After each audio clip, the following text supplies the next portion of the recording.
nice to see you. Nice to see you. Hello. Good evening. Good evening, Joe. Good evening. How are you? Go through. Oh, hello. Good evening. How nice of you to look in. Welcome and a very Merry Christmas to you. Yes, come on in. We've been wondering where you got to. Yes, quite. Still, you're here now. I'm afraid we can't introduce you to the others, but the house is so crowded you'll soon get to know everybody. Oh, yes, intimately, I should think. We're playing sardines later on. Oh, are we really? Oh, yes. I'm rather good at that. Oh, really? Yes, well, very few people can get into those tins, you know. No, quite. Oh, I'm sorry. Please, come on. Do go through. They're having a bit of a dance at the moment. I think you'll enjoy. Reverend Took. How nice to see you.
There you are. That was pretty damn good, wasn't it? I hope you joined in, did you? That's the idea. I say, have a drink, old chap. Come on. By Jove, I need it. Yes. You were dancing, weren't you? Yes, I was out there with the rest of them. Yes, I thought I couldn't see you. I've been looking for you. Were you on the floor? Several times, yes. By Jove, it was hell out there. Mind you, of course, I was dancing with Mrs. Bull. Mrs. Bull? I don't think I know the woman. Yes, you do. 6 foot tall, built like the side of a house, with an enormous veranda and welcome on the mat. Very low-cut lace curtains. Always hanging out of the window trying to catch her eye. Yes, I know the woman, yes. Husband's got a small holding. Has he? Yes. Yes, on the estate, yes. She must have been damn difficult to cope with, what? Well, she was. I say, what with her size? Yes. I didn't know where to look for the best. Somebody suddenly pushed me in the back. I thought I'd gone deaf for a moment. Yes, I get the picture, yes. I say, how did you manage to get rid of her, old chap? Well, fortunately, she went in search of refreshment. She said if I joined her later, she'd have a nice blancmange waiting for me. I think you'll be safer here, old chap, yes. Talking of nice blancmanges, I would like to introduce the lady on my left, Ethel, my nearest and dearest. The dear girl who's been my helpmate and comforter and who, since the death of my horse, has been the sole object of my love and affection. She has stuck to me through thick and thin. Lately, I fear, mostly thick. But a man who marries late in life needs a girl of Ethel's qualities to support him in his declining years. I drink to Ethel, a girl in a million. The wife's knocking about here somewhere as well. I didn't know. I'll look for her on your behalf. No, what's the point? You wouldn't know what to do with her when you found her. I mean, she's not much good for anything, except for frightening sheep. Very good at that. Yes. Excuse me, what's going on? Just a minute, excuse me. What do you want, my dear old thing? What? What? Someone's what? Someone's pinched your what? In the where? Well, are you sure it wasn't just an ordinary goose, old thing? Oh, I suppose you'd know, yes, big girl like you. Well, I say, this is damn serious, isn't it? Don't tell the chef whatever you do, what? What is this? What's occurred? Well, excuse us a moment, would you? Come up here, will you? What? Someone's pinched her what? Well, I think... In the what? You sure it's just not an ordinary goose? Well, she ought to know. Well, in fact, I know she knows. How do you know? She boils my eggs for me. This is damn serious, isn't it? Ought we to tell the others? I think we jolly well better, yes. I'm afraid we've had a bit of bad news. Someone has pinched the turkey. Tomorrow's dinner, up the spout. Down the drain. Out the window. Now, all this may sound rather trivial, but the point is, it was no ordinary turkey. It was enormous. Yes, weighed nearly 100 weight. Is specially bred on this very estate in honor of these very Christmas festivities. There's more meat on it than any bird you've ever seen. Except that woman I was dancing with.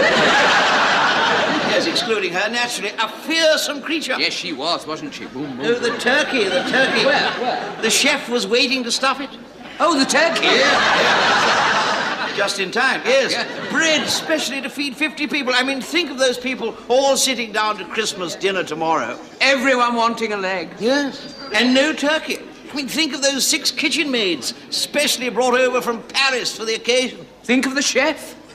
What? Think of the chef. Oh, sorry, I was still thinking of the kitchen maids. But I mean, that chef, he'll go mad. Mind you, he is mad. Oh, he is mad, yes, I know, but he'll be down in the kitchen this very moment, happy as a sandboy, you see. Having got tonight's little repast out of the way, he's beginning to get into serious training for the main event tomorrow. He's probably downstairs at this very moment, juggling with some little trifle or other.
I say, lucky you sneaked out, old chap, you know. I mean, that blancmange woman's been past here twice, asking where she could get hold of you. Yeah. I told her to try everywhere. Well, she already did that during the last dance. No, I wasn't actually hiding, but I've been making arrangements to solve the turkey mystery, and on your behalf, I have sent a telegram to London. Whatever for, old chap? To engage the services of a certain detective and his assistant. A man who, though almost totally unknown, will one day become world famous. A household name throughout Britain. I say, it's not that chap I've been reading about lately in the Strand magazine, is it? Not that, what's his name, Warlock? Shylock something or other. Shylock Houses. You mean Sherlock Holmes? Sherlock Holmes? No, not Sherlock Holmes, no. No, you see. Piggy Malone. Piggy Malone.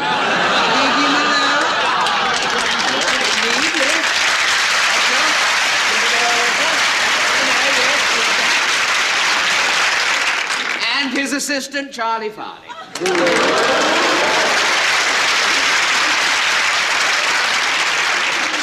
Who did I hear you say? Who?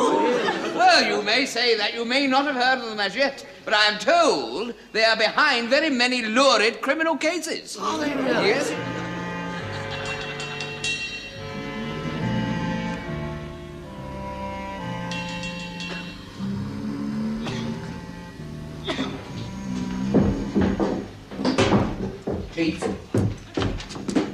Chief. Come in, nurse, put it on the bed.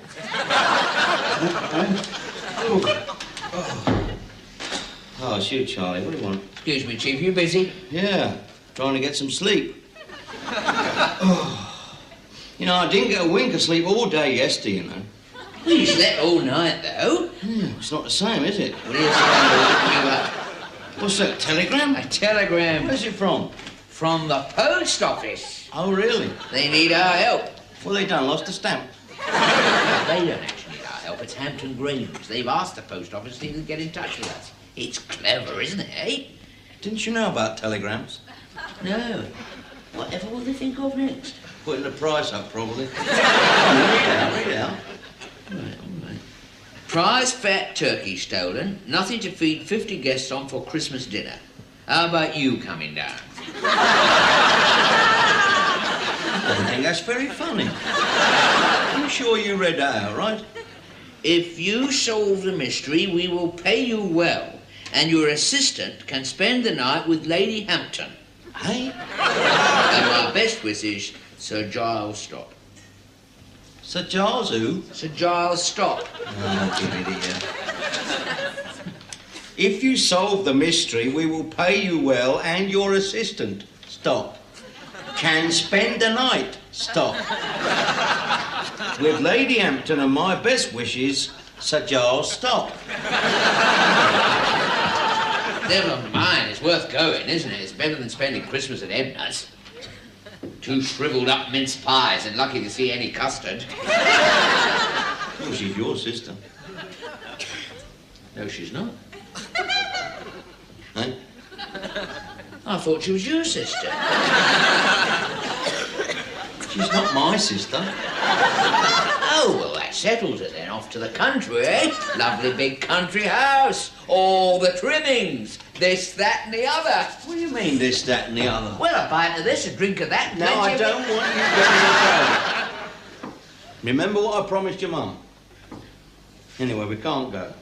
Why not? I've got to stay and look after Harry's pigeons. What, next door, you mean? Yeah, he's gone away for Christmas, and he wants me to let him out. Well, let them out then. Shut the cage. They'll be all right. Come on, off to the country. This lovely, rich country house. Think of all the beautiful women that must be there with the low-cut dresses and their eyes are shining.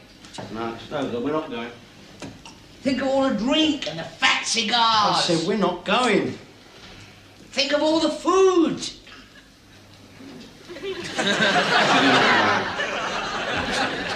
I'll slip a few things in the bag and send a reply to let them know that we're coming. We must leave at once. Right.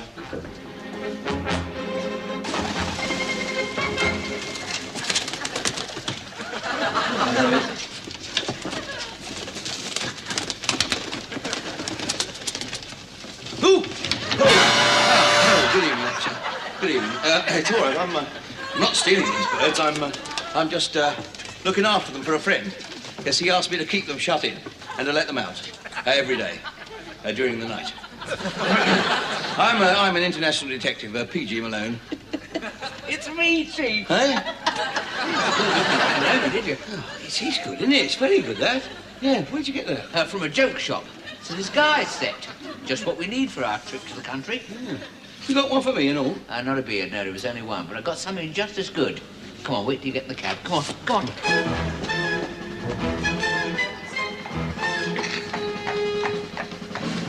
That suits you, Chief.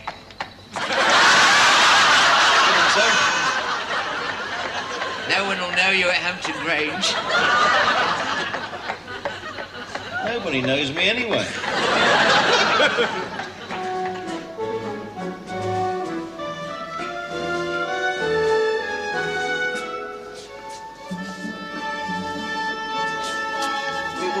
Excuse me. Yes? Oh, sir. I think it's a no, ladies' excursion. No. They're coming. Who? The detectives. They're on their way here by cab, and they should be here in 3 hours. Oh, that's marvellous. The detectives are on their way, everyone. That's marvellous, isn't it? What? Well, until then, I suggest we forget all about it. After all, it's only a damn turkey, isn't it? Right. I wonder who the swine was who pinched it. I thought you said you were going to forget all about it. So I did. Anyway, I'm just about to announce a little entertainment. Oh, yes. Lovely. Ladies and gentlemen, we are honoured to have in our midst tonight that charming and talented actress, that darling of the music hall, Miss Cheryl Kennedy. Oh. Yeah,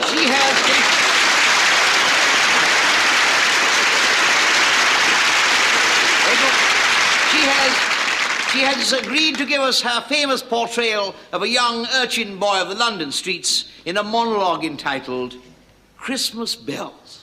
Damn good.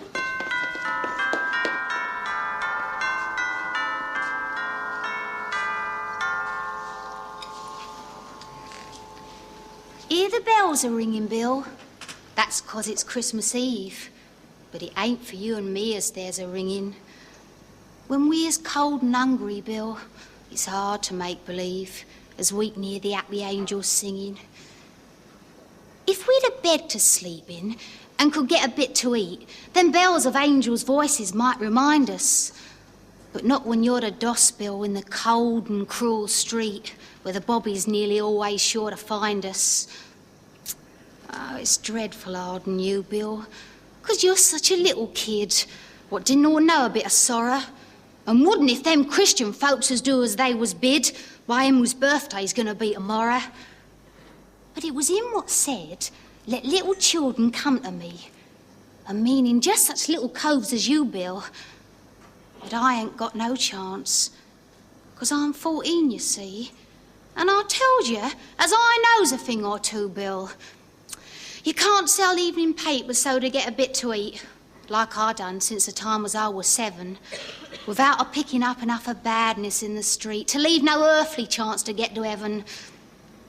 Them coves what comes around with tracks sum me up a treat. I'm an outcast, little even, poor lost sinner. Perhaps they'd been the same if they'd been brought up in the street and hardly ever had no proper dinner. But, Bill, when you and me is dead, I'll come along with you, and you shall introduce me as your brother. And him who knows what sorrow is sure to let me through.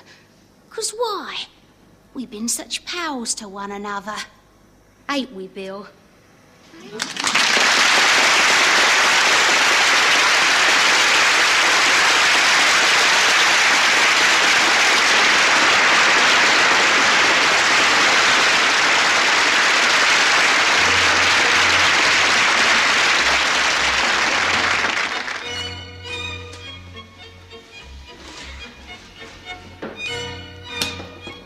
Come in. Ah, there you are, Ronald, dear. Oh, hello, Mrs. Featherstone. This is my niece, Emma, from Shropshire. Do you remember her? You used to love playing with her toys when you were a lad. Really? You must remember. Yes, I remember her toys. How lovely to see you again, Emma. Thank you, Ronald. What a charming house. I'll leave you two alone together. I know you've got lots to discuss. Thank you.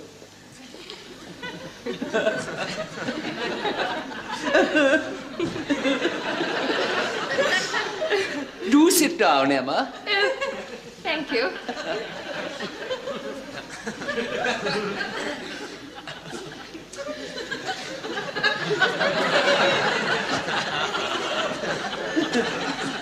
You've got a much bigger girl since I saw you last. Yes. It's a beautiful dress you're wearing. It's a delightful corsage. You're not cold, are you? No. No. You're not too hot, are you? I'm quite comfortable, thank you. Oh, good.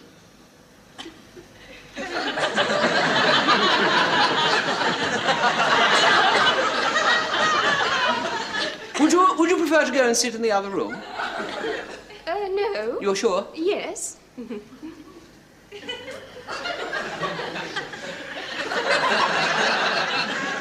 Would you like to sit here? No. Good. You would say. I'm quite happy here. I don't want to move. Oh, good. I know. I could move this chair over to here. Then we could sit side by side. Good. Or what? Or I could move that chair over here. Then you could either sit there, or where you are now, and it would not matter to me, shall I? No. Now you're angry. No, I'm not. Yes, you are. I am not. Oh, honestly? Honestly. Yes, you are. I am not. You're sure I'm not fussing you too much? Yes, quite sure. Ah, good. Perhaps you'd like a nice drink. Well, that would be most welcome. A glass of sherry? Yes, please. They're serving a delicious port. Oh, well, then I'll have the port. Right. Have the sherry if you'd rather. No, I'll have the port. Perhaps you'd just prefer something to eat. No, thank you. Just the port. Silly to drink port on an empty stomach. I'll have the sherry, then. The port's better. Now you are angry. No, I'm not. Would you like to go and sit back with your aunt? No. Shall I go back and sit with your aunt? No. Well, should either of us both go separately or together or not? It's up to you. No. Now you are angry. No. Would you like a seat? No. Shall I get another chair? No. A glass of sherry? No. A glass of port? No. Am I fussing you too much? Yes. God, I thought she'd never go.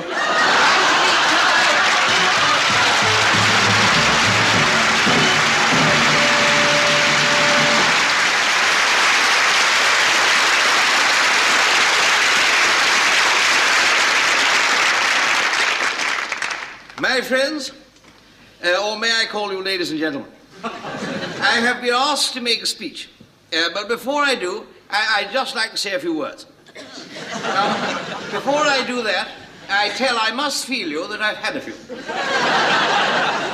Drinks, that is, not words. Mind you, quite a few words have passed my lips too in my time, and of course that's what life is all about, isn't it? Communication, the spoken word. Now, it is essential that we know what's going on, and indeed what isn't going on that should be. We must communicate with each other, and also with anyone else we happen to meet, because everyone, and by everyone I mean everybody, can, and in fact does, or if they don't at present, well, they very soon will, because, to be honest, everyone has to eventually. For, as we all know, and those who've had the experience will bear me out. And the sooner the better. In other words, we must try to regard the nation as a whole. And those who think it is one should get out and make room for the others. I mean, there's no room here for shirkers. This country has a great future behind it. I mean, have you ever wondered what we shall all be like in 100 years from now? Well, we'll be dead, thank you. We'll be dead. Yes, we'll be dead. Thank you, little Disraeli. I enjoy that. Dead and dizzy. We will be dead. But this land of ours, you'll see, will be a Garden of Eden. No, take my word for it. I mean, today, for instance, we have the penny post, but then they will have two posts. Oh, yes. A first-class post that doesn't get there the next day, and a second-class post that doesn't get there the day after. In 1974, there'll be a Channel tunnel. I mean, we shall understand our neighbours better. We won't say any more, Wogs begin at Calais. No. Say, Wogs begin at Dover.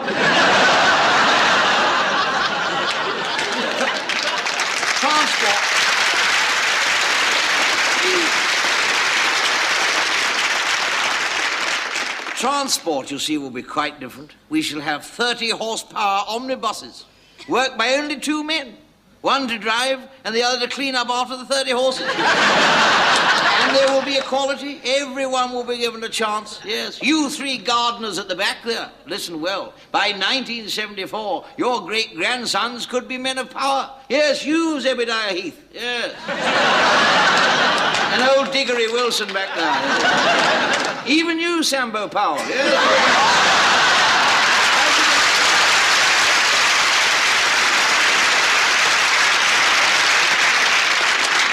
I predict that many minority groups will seek the vote. Dogs, horses, even women. And I think horses will probably get it. As to women, that could lead to trouble. Mind you, I'm not denying that some women have a perfect right, but I mean, on the other hand, they've got an equally good left. And why? I mean, where do women get these ideas about wanting to wear the trousers? In my opinion, they should drop them completely and assume their rightful position bent over the sink. I mean, if that isn't proof of the pudding, if proof were needed, then I don't know who has. To sum up, you may drink to the girl with a face that's divine, to the girl with a figure that's wavy. You may drink to the girl from blue-blooded stock. You may drink below stairs with a slavey. You may drink to the girl who is one of the boys, who goes out with the army and navy. But here's to the girl who is both rich and old, to the girl with 1 foot in the gravy.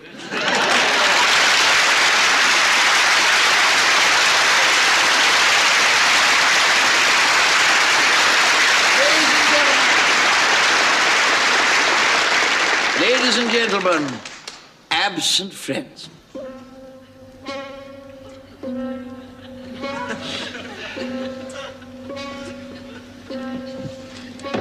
Well, did you find out why we stopped?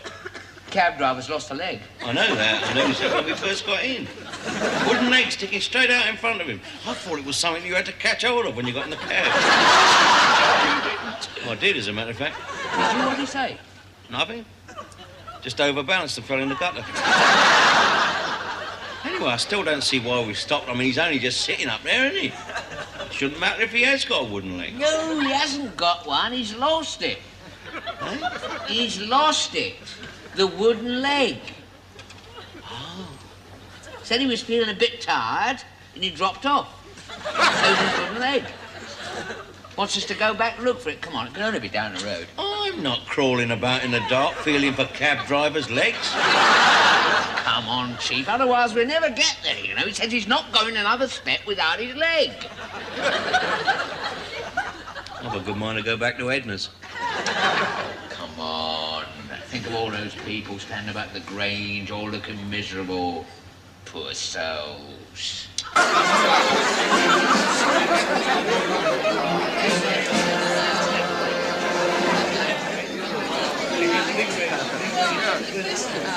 Well, I must say this is all going with a swing. It certainly is. I said, what about these French maids? They're pretty hot stuff, aren't they? How would you like one of those for Christmas?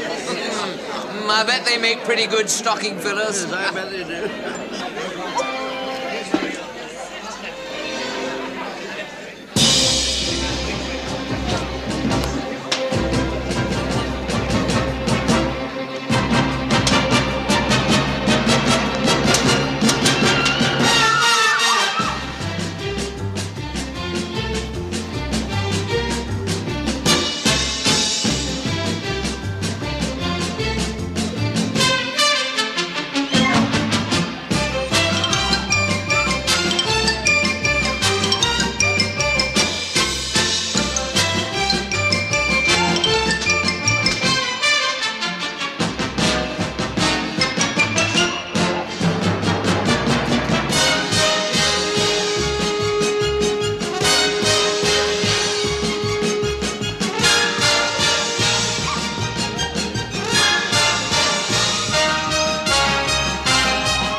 You never believe that there were so many things you could pick up in the dark that would feel like a cab driver's wooden leg. Still, we never found it. Well, it was pitch dark out there, Chief. I mean, we should do better now that it's daylight. Oh, no, it's gone, that's gone. Someone's had that. Some great peasant woman was warming her knees round a blazing wooden leg last night. Well, never mind that. I'll have another look.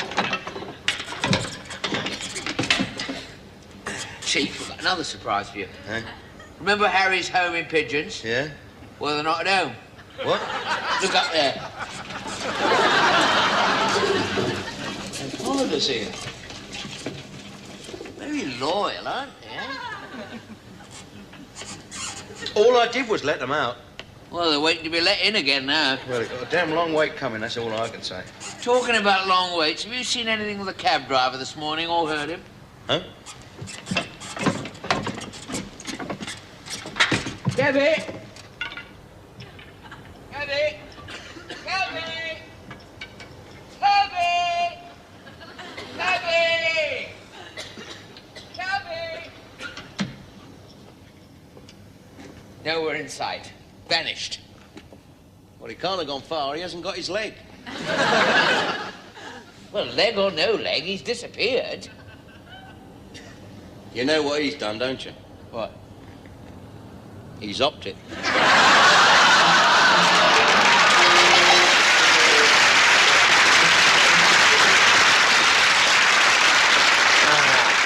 Good morning. Morning. Feeling better, are you?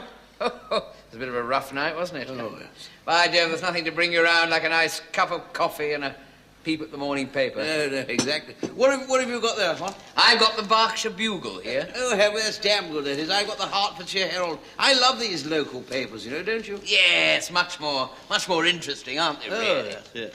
Listen to this. Lonely lady, 43, with little dog, seeks post. Yes. I've got one here. The Southern Railway Company announced today that they are to name their great London terminus after Britain's most beloved queen. Really? Yes. It's to be called the Oscar Wilde Central.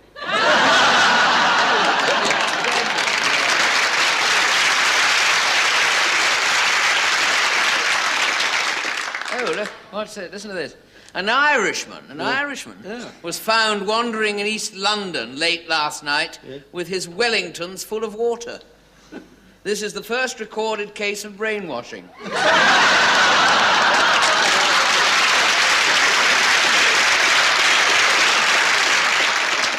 Here's a good one here. Sir Thomas Inglenook, Governor of Australia, died yesterday from eating kangaroo meat. He was buried this morning at Westminster Abbey, and again at midday, and this afternoon again. What a bounder. Yes. From the... What's it? Oh, yes, it is. From the northwest frontier, we hear that General Wolseley has successfully stopped an Indian rising. Yeah. He hid his alarm clock. Oh, here's one. Look, at Lewis Assizes today, Mrs. Sarah Dalrymple admitted murdering her husband, but she asked for mercy on the grounds that she was a widow.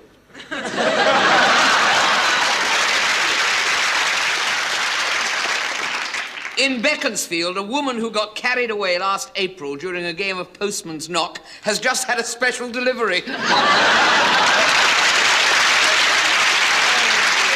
I say, talking of postman's knock, weren't you going to find that book on party games in the library? Oh, yes, for tonight. Yes, I was. I wonder if it's got Postman's 20 questions in it. What's that one? Well, you know, the gentleman takes a lady of his choice to a secluded part of the house, you see, and asks her 20 questions. Yeah. If, of course, the answer to the first one is yes, he doesn't have to bother with the other 90. Sounds fun, that. Yes. I see, we might play the whiskey game later on, too. Do you know that one, the whiskey game? Everybody sits around and drinks a bottle of whiskey each. And then someone goes out of the room, and you have to try and guess who it is. Then you all drink another bottle of whiskey each, and you have to try and guess who you are. Look, do excuse me, won't you? You carry on having your breakfast. I'm going to go downstairs and see the chef. Heaven knows what we're going to give the guests for Christmas dinner. Tell you what, when you've finished, why not join Ronnie in the library, eh? I shan't be long.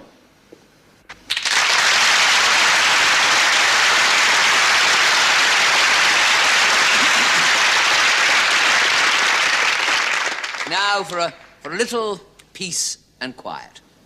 Or as they say, I've got a little peace and I hope she keeps quiet. I'll bet in 50 years' time they'll think that's hysterical. People these days are just not ready for sophisticated humor. Now, I've just had the servants in for their Christmas presents. And this year, I've given them all the latest little novelty to while away a few moments at the end of the day's work. It's called a timesheet. Anyway, I thought I'd take this opportunity of wishing you a personal, very happy Christmas.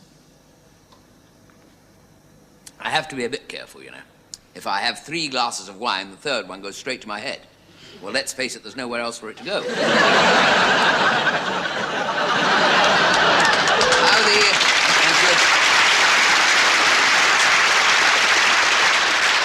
This wine was actually made by my grandfather from an old Russian recipe given to him by an old Russian who copied it out of the Ladies' Weekly Journal. Actually, my grandfather was quite a character when he was alive. After he died, he got a bit run-of-the-mill. During his lifetime, he fought with General Wolfe, Kitchener, Clive of India, Wellington. Just couldn't seem to get along with anybody. And eventually he met an untimely end when he became the first man ever to slide down Mount Everest on a tin tray. And we buried him where he came to rest, just outside Watford. Now we come to the exciting bit, and not a moment too soon. Well, one night, about a week after the old gentleman shuffled off this mortal coil and snuffed it, I was sitting here, getting a cheap thrill out of some of the more erotic chapters of Little Women. God, we're a simple lot. When I heard this burst of high-pitched, unnatural laughter. It gave me a turn, I can tell you, and suddenly, over in the far corner, between the volume I Was Queen Victoria's Batman and a book on Formula 2 sedan chair racing,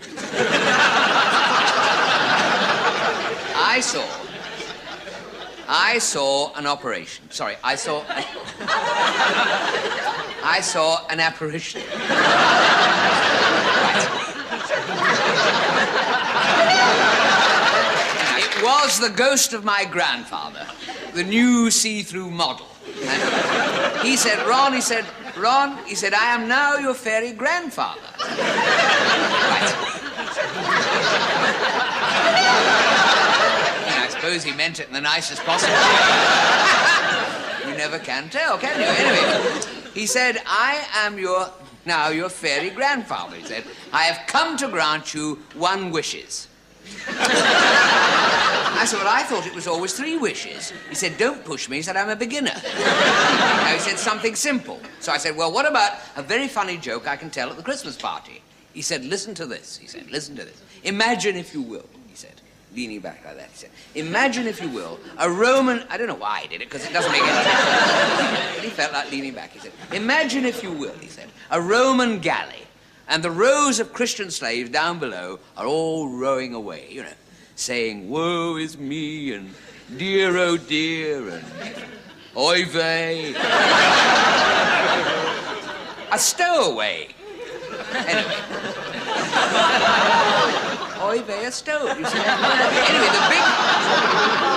well, it wasn't an inaccuracy, anyway, or an apparition. It was a stowaway. Anyway, the big Roman centurion is marching up and down the aisle, lashing them, you know, and shouting, no singing, and you broke your mother's heart, but you won't break mine, and you play ball with me, and I'll play ball with you. And I was in the army with this fellow.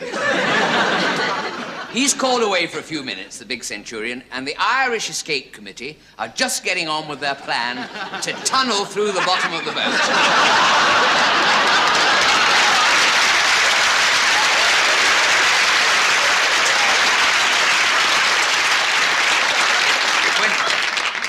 When he comes back and says, slaves, he said, he leaned back a bit as well, actually. He said, slaves, he said, stop rowing, he said, undo your shackles and come up on deck and have a couple of hours kip in the sunshine.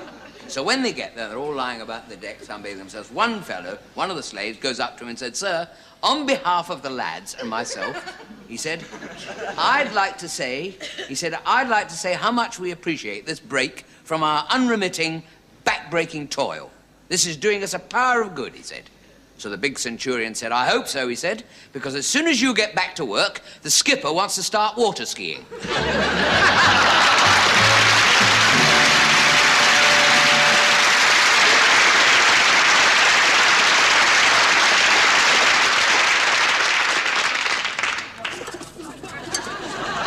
Yes, that's the house, all right. I hope this plan of yours works. Oh, it's bound to, Chief. All you've got to do is dump me inside the scullery door. I shall be able to listen to all the kitchen staff are talking about. I mean, the culprit obviously had a knowledge of cooking. So I had the sense to steal the turkey before it was stuffed. Thus making it lighter to carry, you mean? Exactly. Could always be stuffed later. Yeah. You reckon it's an inside job, do you? Stuffing a turkey, do you mean? Oh, yes. The crime. Oh, the crime. Oh, well, as soon as you dump me on the scullery floor, I shall be able to get my ear to the ground. Right.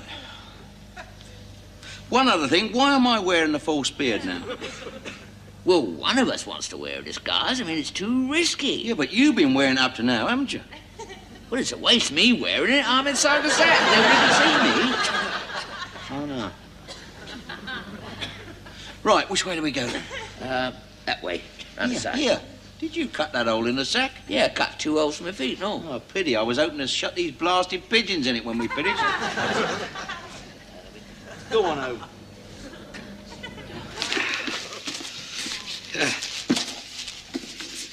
Look at that fellow. Is it anyone we know?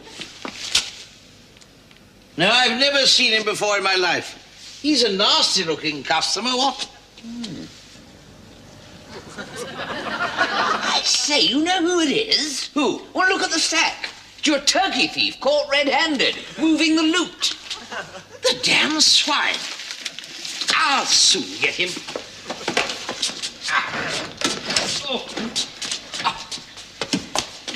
I only hope to God this damn thing is loaded.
Much nicer than turkey.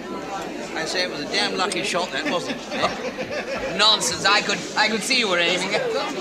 Certainly saved the day there. Yes, I say, watch out for rusty nails. That blunderbuss was full. Well, that looks nice, doesn't it? I wonder where they got these from. Do you mind if I just have an omelette?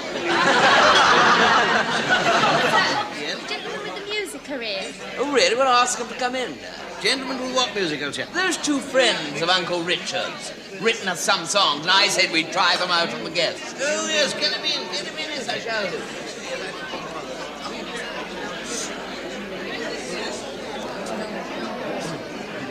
I'm sorry we're late. Arthur hadn't quite finished the music. Ladies and gentlemen, in order to round off the evening, my good friend and myself would like, if we may, to entertain you with a few little ditties which we hope you'll find amusing, written by the 2 young gentlemen over there, who I'm sure have a great future ahead of them. Mr.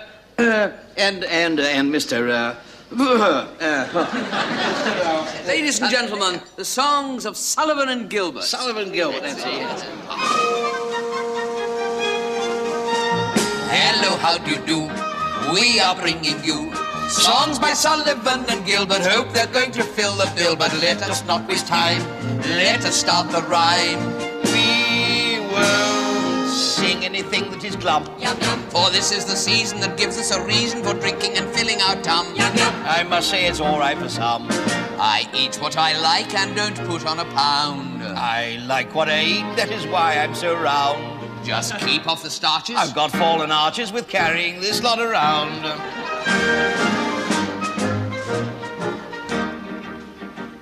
The flowers that bloom in the spring, tra-la, are blooming all over the place. The girls in the chorus that sing tra-la, each one is a beautiful thing, tra-la. A flower of feminine grace, a flower of feminine grace. There's lily and iris and daisy and rose. There's also sweet William, but he's one of those. But our favorite flower, she blooms by the hour. At 26 blooms replaced. Take a pair of bloodshot eyes and a nose that's round and red and a set of loose false teeth. Picture 2 gigantic thighs and a pair of knobbly knees with enormous boots beneath. Some men have pretty women to go riding with or swimming or parading round the park.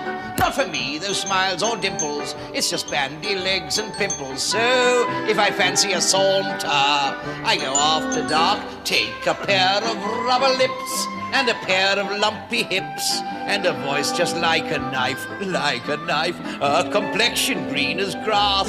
It's a farce, yet alas, that's what I see every day in my looking glass.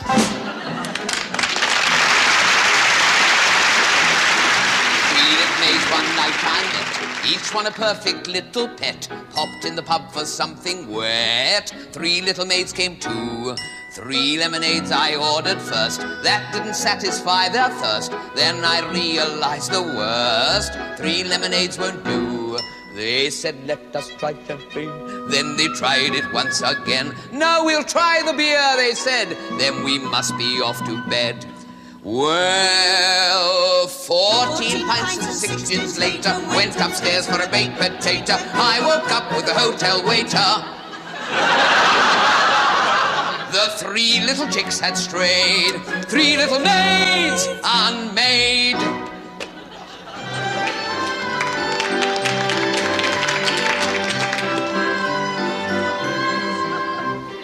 Dear little buttercup, sweet little buttercup, nonsense, of course you're not fat. But dear little buttercup, lift your left buttercup, you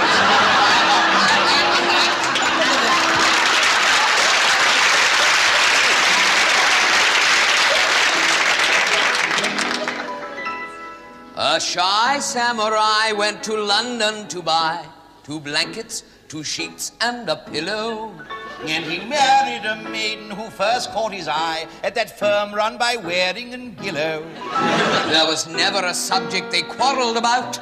Of their love for each other there wasn't a doubt. Till she wore a low neckline, 'twas then they fell out. They willow, they willow, they willow.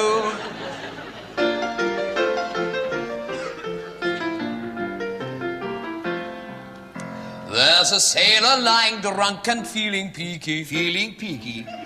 In the gutter where the pavement curb he grips. Curb he grips. And he cries, my boat, the pinafore is leaking. For is leaky. What the Navy needs is more efficient ships. Fish and chips. When Lord Nelson lay a-dying at Trafalgar. At Trafalgar. What did the gallant Captain Hardy do? Hardy do.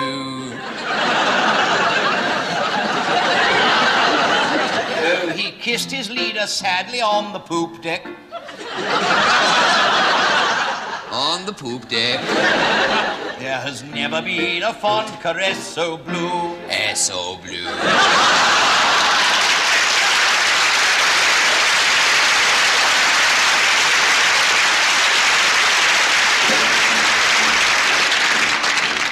Now it's Christmas once again. Peace on earth, goodwill to men. And, of course, to ladies, too. They're the ones that see us through. When the relatives all come, aunts and uncles, dads and mum, and the air begins to hum. And it's very Merry Christmas and the same to you. What a very pretty bonfire, looks brand new. Are you comfortable, Derry? Will you take a glass of sherry? It's so nice to see you, Mary. You'll sit down, please do. Are you comfortable, Derry? Will you take a glass of sherry? It's so nice to see you, Mary. You'll sit down, please do. You awake at 5 o'clock With a belt around the head. from an orange in a sock. And you wish that you were dead. Then the children all appear, What an awful night you've had. blow a trumpet in your ear. Till they nearly drive you mad. But no matter what you say, you'll remember Christmas Day in a sentimental way. Oh, they really did it nicely as it should be done. There was such a lot of presents and we all got one. Such seasonable weather, it was nice to be together. Such a very Merry Christmas, oh we did have fun. Such a very Merry Christmas, oh we did have fun.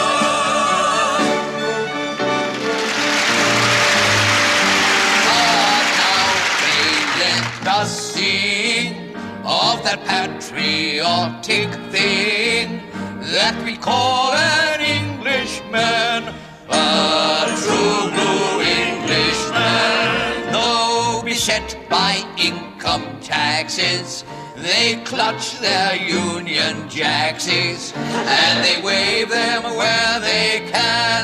From the Khyber to the Congo, you will find a Pete or Pongo, that intrepid Englishman, that ill-fated, celebrated, underrated, dear old